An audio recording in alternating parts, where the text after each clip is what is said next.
Did you know that long before humans ever played football, basketball, or even chess, there were three physical activities that were already practiced since prehistoric times?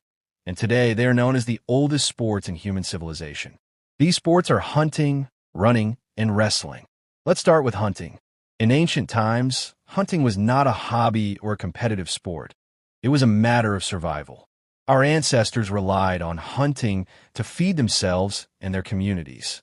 It required strength, speed, endurance, and sharp instincts. People had to observe animal behavior, plan carefully, stalk their prey, chase, and strike with precision. Over time, hunting evolved into a rite of passage in many cultures.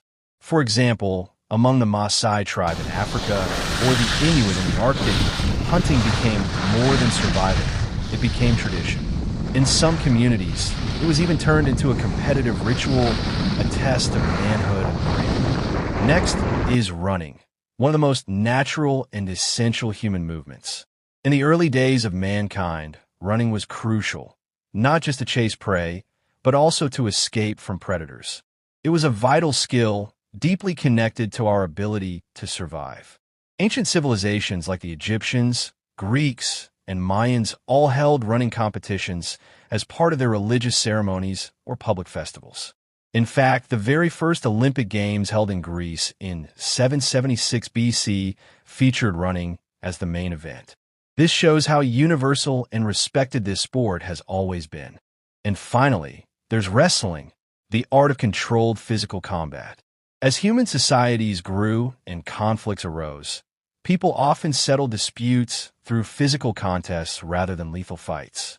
Wrestling became a symbolic way to show strength, honor, and technique. Archaeological evidence, such as wall paintings in ancient Egypt and carvings in Mesopotamia, show that wrestling has been practiced for over 5,000 years. In many cultures, wrestling was more than a sport. It was a sacred tradition passed down through generations. Today, traditional forms of wrestling like Japanese sumo, Turkish oil wrestling, and Mongolian wrestling still preserve the spirit of those ancient roots. So even though our modern world is filled with high-tech sports and global tournaments, hunting, running, and wrestling still hold a unique place in the story of humanity. These aren't just games. They're echoes of our ancestors' struggle to survive, thrive, and connect with one another. And even now, their spirit lives on, in competition, in culture, and in the core of who we are.